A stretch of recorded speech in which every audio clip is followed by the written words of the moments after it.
Air travel's back, baby. So long as you don't mind skyrocketing costs, fewer options, and lots of cancellations. And not travelling by air. The airlines have cut down on capacity and there's pent-up demand because people haven't been able to travel for a long time in most cases, so we've got almost a perfect storm.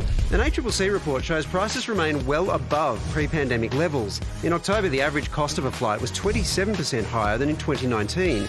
A return from Adelaide to the Gold Coast is a whopping 156% more than just 3 years ago. Qantas CEO Alan Joyce puts the surging costs and disruptions down to a number of very familiar factors: enormous consumer demand, supply chain issues, COVID, the war in Ukraine, and the cost of fuel. We've paid $5 billion for fuel this year, which is the biggest fuel bill we've ever had. Luckily, the airlines have still managed to turn massive profits, with Qantas expecting a 6-month pre-tax profit of at least $1.3 billion.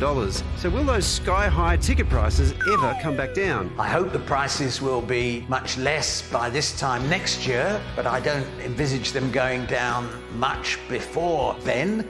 OK, so if flying is too expensive, how exactly are we going to get anywhere? Well, we did some digging and discovered something called This groundbreaking technology uses land instead of air, with metal tracks connecting all the major cities and many regional hubs. It's both cheaper and more environmentally friendly. And Aussies love it. Bookings across the East Coast have more than doubled. The great thing about trains is if you get stuck next to an annoying passenger, you can just get off at the next stop. Would you like to hear another train fact?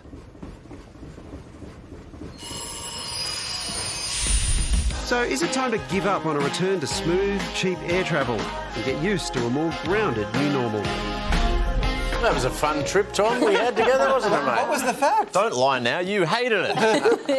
I thought we were done hearing the term perfect storm. Alas, alas. No, there are a lot of perfect storms. I know. And this one, I mean, it's just this time of year, right? Which just makes it so unfortunate. I know myself, I'm trying to get to Brisbane for Christmas to see my family after, the last 3 years of COVID interrupted holidays. But I just had a quick Google before and it was a 7 o'clock flight on Christmas Eve was already at $1,200. One way? One way. Whoa. One way from Melbourne to business? Brisbane.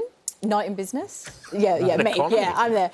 Yeah, so it's astronomical. And then otherwise, throughout the day, depending on the airline, it was from $300 to $600 one way. Yeah, I paid $400 to go to Adelaide one way the other day for the V8s. Waleed says he's going to become a train passenger. I'm thinking of getting a train to Adelaide, yeah. I hope you got a lot of holidays because they're very slow, mate. They're very slow. Well, they're not. I mean, what? They are.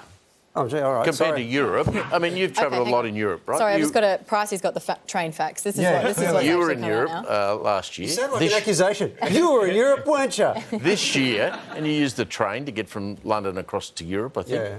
And they're fantastic. They are We've great, never been able to do it here for some reason. We should, and it would be great if we did. But I also have a son who is more obsessed about trains than even Tom. Okay. And so he would absolutely love that trip. So I'm definitely thinking about it. I possibly shouldn't have said it on national TV because it might have been a surprise. Maybe Pricey would listen to your son and some of the interesting things that he would have to say. No, he wouldn't.